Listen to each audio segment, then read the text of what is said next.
Thank you, Megan, the entire staff of Ruth Boutique, Thrive, for inviting me today.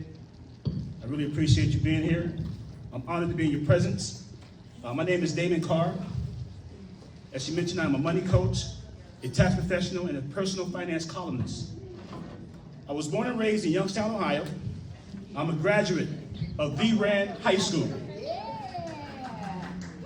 Any other graduates from the Rand High School here? A couple. Those of us that graduated from Rand take a lot of pride in Rand. When we say Rand, we put a little bass in our voice. The Rand High School. I currently reside in Pittsburgh, PA. Normally, when I speak, I'm asked to speak on the subject of personal finances. As a writer, I've written countless articles on personal finance. I generally turn my various articles into speeches. To give you an idea of some of my articles and some of my speeches, I'm going to give you the title of some of my columns. 8 surefire steps you need to take to get a grip on your money. What's the best way to pay off your debt? How can you be bored and broke? Are you balling out of control or are you spending out of control? Too much money left at the end of your money? Age 40 and over, you have 0 F-ups left to give. Are you materially rich or cash poor? How not to go broke gambling. How to invest with confidence. How do you stretch a dollar? Money doesn't come with instructions. You have to get out of dumb before you're able to get out of debt. Can you call it a rapid refund when it's 365 days late? Get your financial house in order first, then seek home ownership. What's the best thing you can do for poor people? I'm going to answer that one.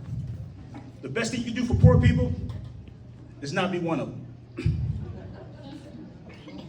Megan and I actually co-wrote an article together. It was called Mind Over Money.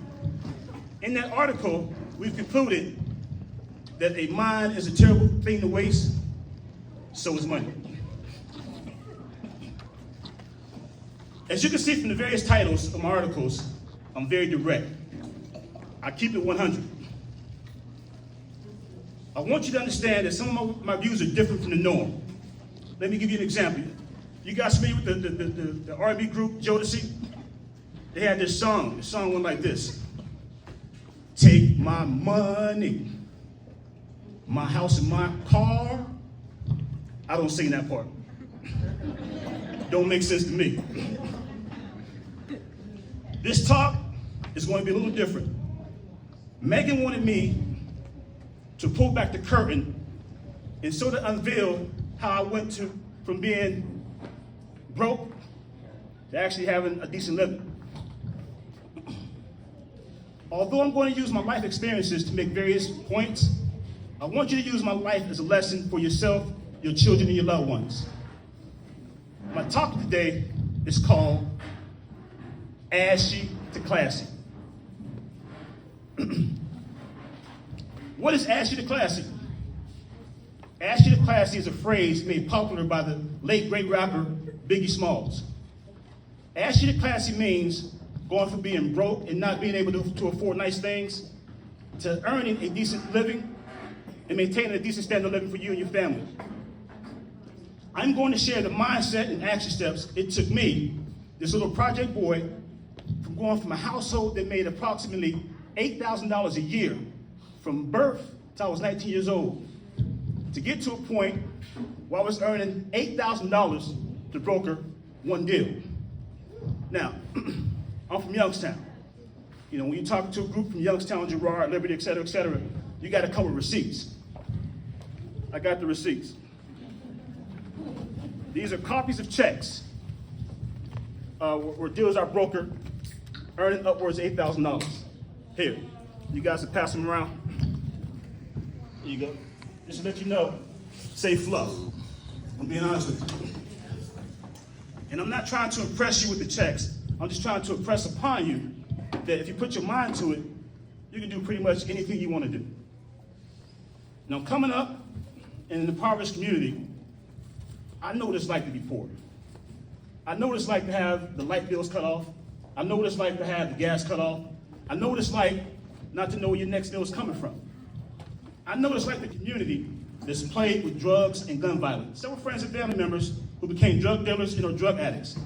I have several friends and family members who have spent countless time in jail. Somehow, some way, I navigated around those obstacles. The question is how, and that's what Megan wanted me to talk about. The first thing is desire. Desire. If you're taking notes, you might want to write that down. Desire. I desired more. I didn't know what I wanted to be when I grew up, but I knew what I didn't want to be. I didn't want to get involved in drugs and risk going to jail, getting killed, or becoming a drug addict. Plus, I like women. I didn't want to be in a jail or in a cage with a whole bunch of men all day for years or months to come. 78% of Americans live paycheck to paycheck. 78%. Paycheck to paycheck. Some people are living paycheck to Monday. Paid on Friday, broke on Monday. I grew up with a mom who was on a fixed income. She got paid once a month. We got paid the first of the month. By the fifth of the month, we were broke. From the fifth of the month on forward, we living with too much money left in our money. That was hard. Again, I didn't know what I wanted to be, but I did know I want to live like that. I didn't want to wait a whole month to get a check. So again, desire. I wanted more for myself and my family. The next thing is confidence. I believed in me. If you don't believe in yourself, nobody will. I played basketball when I was in middle school and high school. Basketball saved me. It was a healthy distraction. In the words of Biggie Smalls, in reference to Biggie again, either you're slinging crack rock or you got a wicked jump shot. I remember a friend of mine and I were hanging out on the street corner. We were going to be fronted to sell marijuana. Somehow, some way, my basketball coach came on the street corner and picked me up to go to a scrimmage. I never sold marijuana. My friend got marijuana. He started selling marijuana. Eventually, he graduated to selling cocaine. I never sold drugs at all. Let's fast forward. My friend was robbed and murdered by the time he was 21. I'm here telling you this story. Basketball gave me goals, dreams, and discipline. Most importantly, basketball gave me confidence. It taught me that I can do or be anything I wanted to be as long as I worked hard and dedicated myself to it. I wasn't born a good basketball player. I practiced every day. I worked at it. Over time, I became good. Believing in yourself and working hard on your craft is how you succeed at anything. The next thing is education. In order to increase your earning potential, you have to increase your knowledge or your know-how. Your know-how is your skill. The more specialized your knowledge or skill, the higher your earning potential. After I graduated from high school, I went to a business school where I earned a degree in business administration. At this point in life, I still had no idea what I wanted to be when I grow up.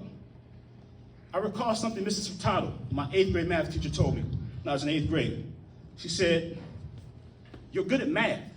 You're going to be a banker one day." My first full-time job after I graduated with my degree was a corporate loan specialist at Mellon Bank. Having a higher education helped me to get my foot in the door at one of the largest banks in the world. Mrs. Furtado was right. I became a banker, and I was good at it. Mama, I made it. I worked in this position for 5 years. I got a couple of promotions. I managed accounts in some of these super large companies. I was responsible for transacting millions of dollars for these companies. It was there that I thought to myself, until I get some serious money, I'm going to learn everything I can about money. So I started reading all these books on personal finances and just money in general. I eventually left that company and started working for a mortgage company as a loan officer, helping people buy homes and refinance the mortgage. I was good at it. I was so good, in fact, that I started my own company, Ace Financial. You see the aces on my neck. This is my company's logo, Ace Financial. When you're in business for yourself, the hardest thing for any business is to consistently get leads, get people to patronize your business, buy your services, buy your products. You know, most small companies rely on referral sources to get business. And so in the mortgage business, we created relationships with realtors, accountants, financial planners, home improvement contractors, collection companies, to refer us clients who may be in the market for a mortgage. I had a small problem with that. I'm not good at ground nosing. These people, you had to whine and dine, laugh at their jokes in order for them to see your business. I wasn't good at that. I wouldn't kiss butt. So what I had to figure out, how do I cut off the middleman? So what I did was, I went to the Dorsey Academy of Real Estate, became a licensed real estate agent. I went to H&R Block Tax School, became a tax professional. I went to the American College, became a financial planner. So instead of going chasing them for business, I just created what they were doing already. And I started offering all these different services. Now, things were going great. As you can see from the checks, things were going great up until 2006 when we had the mortgage meltdown. If you guys remember that time. During that time, I mean, nobody can get a mortgage. And although at the time I was offering mortgage origination services, tax preparation services, and financial planning, the mortgage part of my business was the most profitable division. Now, one day a local newspaper had heard about me and they wanted to write a story on me. And it was around this time I was reading a book on how to attract more business. And in this book, I read the statement. It said that if you want to become an expert, you have to read. I mean, who don't want to become an expert? And I'm already reading everything I can imagine on personal finance and money. I'm a licensed mortgage broker, I'm a licensed realtor, I'm a financial planner, I'm a tax preparation or tax preparer. You know, so like, why not? I want to become an expert. And the next line said, if you want to become known as an expert, you have to write. I'm like, write? Now I'm a graduate of the Rand High School. Rand isn't known for producing literary scholars. So I was a little nervous about the writing piece, but I'm confident. I learned that if you put your mind to anything and you work hard at it, you can become that. You know, so I approached the newspaper editor and I said, hey, listen, would you mind if I write some financial articles? He said, send me some of your material, let me see what you can do. That was in 2002. It's 2023. I'm still writing. Mama, I made it. Today, you can see me in 5 markets. I'm in Pittsburgh, I'm in Chicago, I'm in Michigan, I'm in Atlanta. One other one I forget right now is income, okay? When you mention the word budget, people tend to tense up a little bit.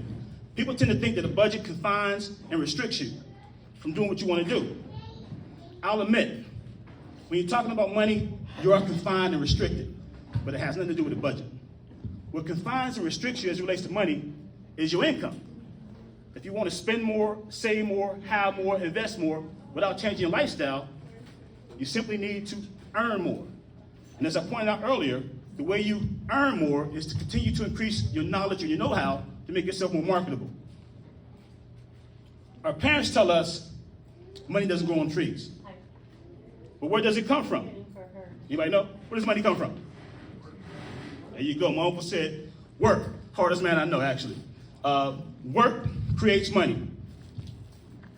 Your ability to work is your number 1 asset. That makes your income your most powerful wealth building tool. As I stated, knowledge and know-how is how you increase your earning potential. I recall another book that I read years ago.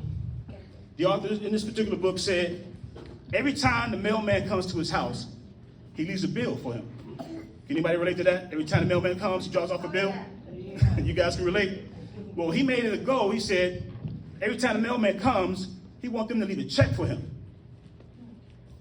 That was before direct deposit, okay? So I'm reading this, I'm like, that's not a bad idea.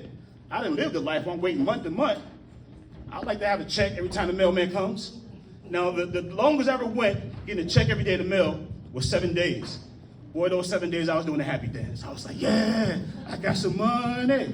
It was a good time. But then he goes, hey, you want to spend it instead of being practical. But how do you get to a point where you're getting multiple checks like that? And the way you do that is by creating multiple streams of income. And I had 2 experiences that kind of changed my direction in terms of how you generate money. The first experience, I told you about the mortgage company that I worked at. Things were going extremely well up until 2006. It got so bad that I had to call myself, make sure the phone was working. I mean, it's just no business coming in. And when you're self-employed, if you're not getting business deals, you're not getting income. So 2006 when the market changed, I basically from 2006 to 2008, I lived off my savings. So the good thing is I was saving some of the money. But in 2008, I went back to corporate America. I went to work at Bank of America, working as a negotiator. Took about 2 years, but I eventually got promoted to management. Now, I was there up until about 2015. And what happened in that environment, they laid off the entire company. Everybody had to go. So, you'll think you got a corporate job, you got benefits, you got a corner office, everything is great. Not so much. Again, got laid off. So, the one thing that was consistent during both those phases where I had an income interruption was this. The bills kept coming in. So I said, you know what? I don't like that. So I started believing in the concept that multiple streams of income is not a luxury. It's a necessity. So nowadays, I have 6 sources of income. I do financial planning, I do taxes, I do speaking. I still have a corporate job. I'm an analyst for a large bank up in Pittsburgh. I do that as well. At night, I also Uber. I do Uber Eats. Now, here's the cool thing about Uber Eats. Well, I'm also trying to be an expert. So I gotta carve out time to do my research on a regular basis. While I'm doing Uber Eats at night from 7 to 11, I have podcasts and audiobooks. So I'm getting the information that I need to teach my clients how to better manage money. So basically, we call that Automobile University. I'm increasing my knowledge so that I can be of more service to my clients. And doing Uber Eats, I was just telling my son just this morning, I said, last week I made $90 on Uber Eats. He was like, man, that's pretty cool. I got to start doing that a little bit more. And out of all the things that I do, this is interesting. Here's my son-in-law, and I have 2 other sons. Out of all the things that I do in life, all these guys have a side hustle doing Uber Eats, Grubhubs, and things of that nature. All of them making a decent living. So I didn't know Uber Eats would be the thing they would want to follow. But as my son said earlier, Dad, it's easy money. Why not go get it? And here's what's interesting. We talk about millionaires. We look at millionaires. Did you know that the average millionaire has 7 sources of income? 7 sources. I have 6. That means I'm underemployed. I need to get another job. So some of these that I'm working on what these guys are doing right now, which is creating a podcast, creating a social media presence, so I can start generating money from that. That'll be my 7th stream of income. Also going to start writing books and things of that nature, some of the, just merchandise, hoodies and t-shirts, things of that nature. But again, multiple streams of income is really a blessing. I have a client here. I just noticed you were here. She's a client, and I want to say this without putting too much of her business out there. But she was looking for ways to increase her income, and I started telling her about the multiple streams of income. She employed that tactic in her life, and last I heard, she got herself a new dining room set, got herself a new new living room set. She paid off her car. Give her a hand. Car is paid off. So I'm gonna throw this at you. What do you think about multiple streams of income? It's a necessity. Thank you. Now, some people often say, when you're doing all these different jobs, where do you make time for your wife and your family? Well, my wife and I both work from home. So we see each other on a regular basis. Lunchtime is fun time. Wink, wink. Every day at lunch, I take a nap.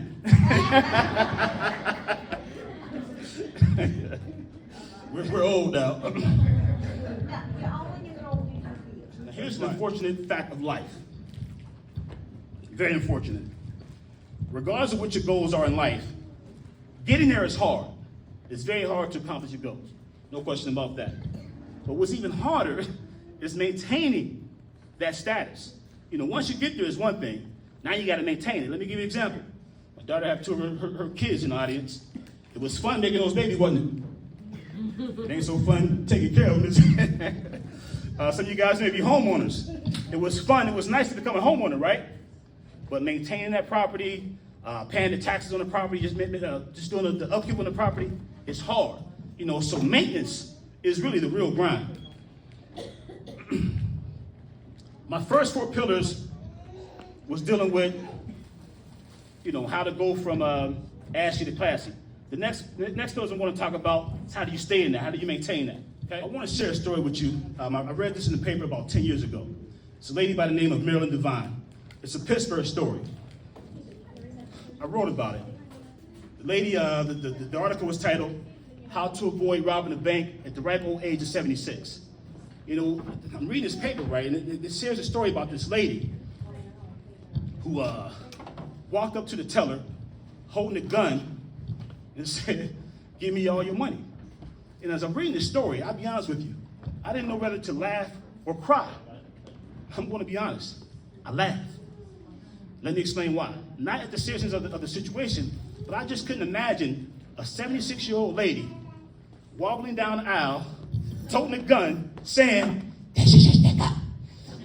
Give me your money." But as the story unfolded, the question becomes, what would make a 76-year-old lady hold up a bank at gunpoint? The answer, broke, busted, and disgusted, can't be trusted. Another way of saying that, broke, hopeless, and desperate. The backstory is she had a son who was struggling financially. The son went to her for some help. She didn't have any money to help him. He basically said, if you don't get this money, he's going to commit suicide. And in order to help her son to avoid suicide, this lady held up a bank. Now, you would think that 76 years old, we call those the golden years. You're supposed to be flush with money. Not so much the case. So again, some of the principles I want to talk about is going to help you avoid robbing the bank at the ripe old age of 76. Okay? The first thing is, Maggie, you raise your hand. Please don't do that. The first thing is wiggle room. Okay? Nowadays the kids are wearing skinny jeans, right? What does a man wearing skinny jeans in a tight budget have in common? No wiggle room. It's hard to produce when the tools are restricted, right? Yeah. As I mentioned before, she said, right? As I mentioned before, your income is your most powerful wealth building tool. So if all your money going out in terms of expenses, it's hard to make it. So the first step in my 8 surefire steps you need to take to get a grip on your money is to create some wiggle room in your budget. And the recommendation is, at a minimum, you want to free up at least 10% of your household income. Just give you an example. Let's say that your household monthly income is $5,000 a month. First step, at a minimum, you want to free up $500 a month. The more you can free up, the better.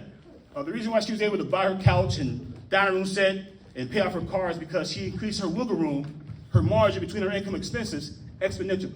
So that's the first step, wiggle room. Spending. I have some advice when it comes to spending. At your wage.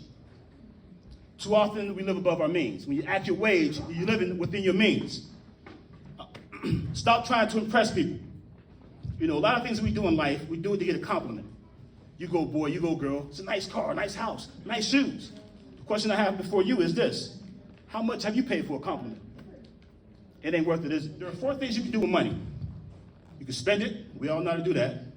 You can save it, you can invest it, you can give it away, or you can waste it.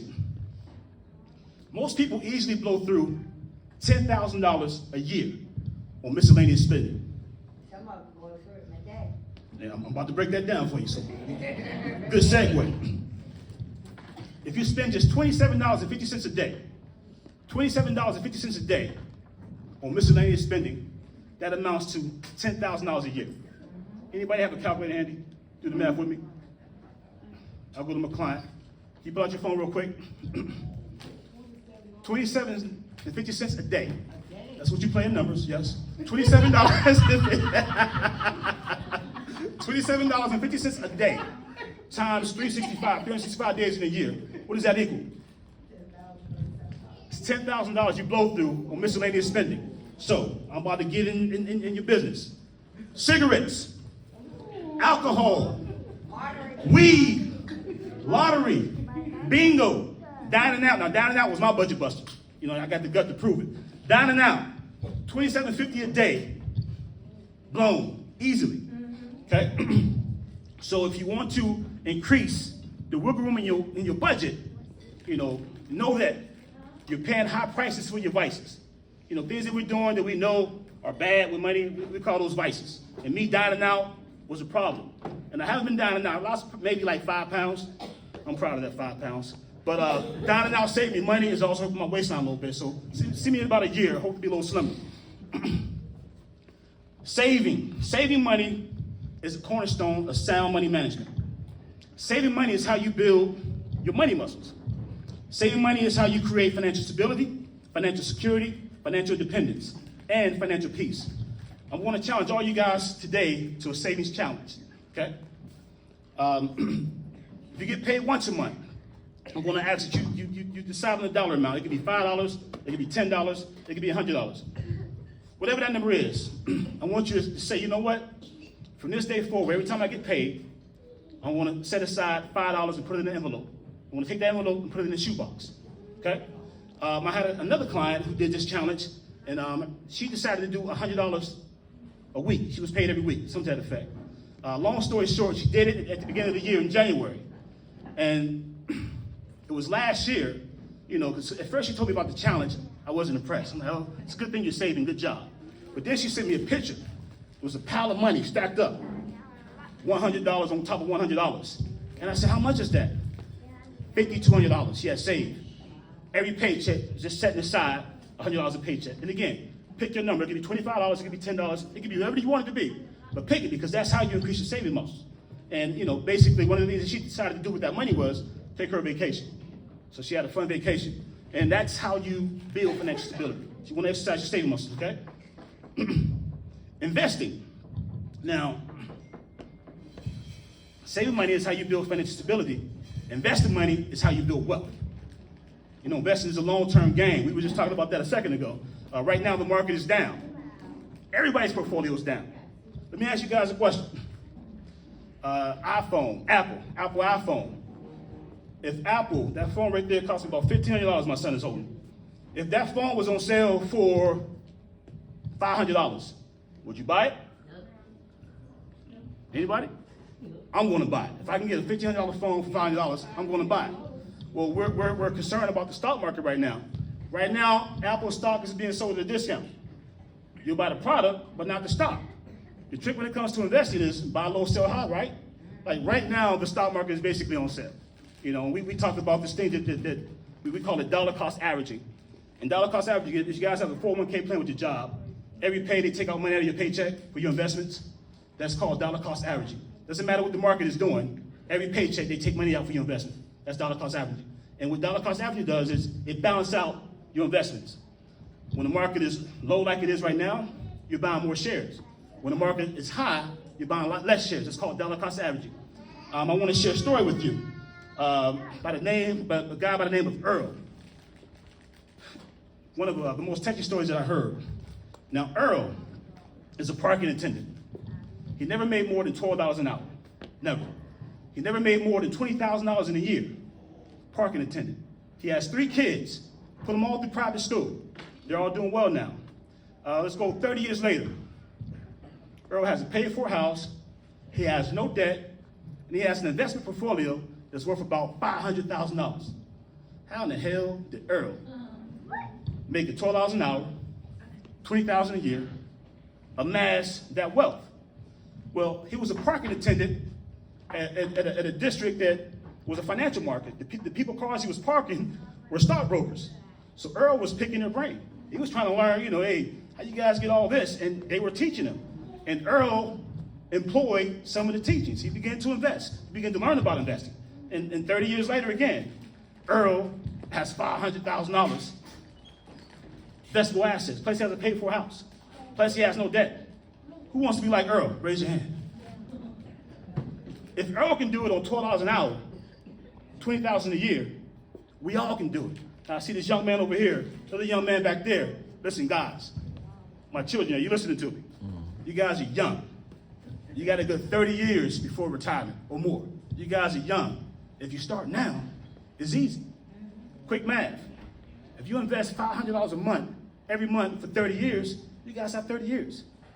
That money will grow to $1.2 million. $1.2 million. You get to my age, you start investing, it's gonna take a little bit more money. You know, it's going to take, if I just start investing today, it's going to take me, instead of $500 a month, it's going to take me about $1,300 a month to get $1.1 million by the time I retire. So you guys are young. You're young. You're young. Start early. Albert Einstein said compounding interest is the 8th wonder of the world. And I just made this up like this week. My children in the audience don't even know about this. But first time I'm actually sharing this. I was trying to think of a concept on how to teach my grandkids. I have 2 grandkids in the audience right here. I have 8 grandkids total. My son is busy. He has 6 kids by himself. I think I'm gonna start. I think I'm gonna change his name on my phone to Nick Cannon. He has 6 kids. On the count of 3, everybody say, "Dude, slow down. 1, 2, 3. Slow down." But I'm trying to teach my kids the concept of compound interest. So I came up with this noble idea. I went and got $2 bills. And the reason I did a $2 bill is because they're very unique. Not a whole lot of people have them. You can start with $1. You can start with 50 cents. You can start with $5, whatever you want to. But what I'm going to do this year, I'm going to give each of my grandchildren a $2 bill. Each and every one of them. And I'm going to tell them, if you save this for a year, next year, New Year's, I'm going to trade you this $2 bill for a $5 bill. Okay? Then I'm going to tell them, if you save that $5 bill for a year, I'm going to trade you that $5 bill for a $10 bill. And I'm going to tell them, if you save that $10 bill for a year, I'm going to trade you that $10 bill for a $20 bill. Then I'm going to tell them, if you save that $10 bill for a year, was that the 10 already? Y'all know where I'm going. I'm going to trade you the $10 for $20. Then the $20 for $100. That's teaching them the concept of compound interest and how you build wealth. Some of them are not going to do it. Some of them are going to spend this $2. But the one that does it, they're going to be successful, and they're going to learn the concept of compound interest and things of that nature. And that's pretty much the end of my talk. Thank you guys for being here. You want me to take questions now or later? Okay. So I will be here to take individual questions if you shall have some. Again, thank you a lot for your time. Hopefully, my life experience gave you some hope, gave you some information that's going to help you get a grip on your money, get a grip on your life. I'm Damon Garr.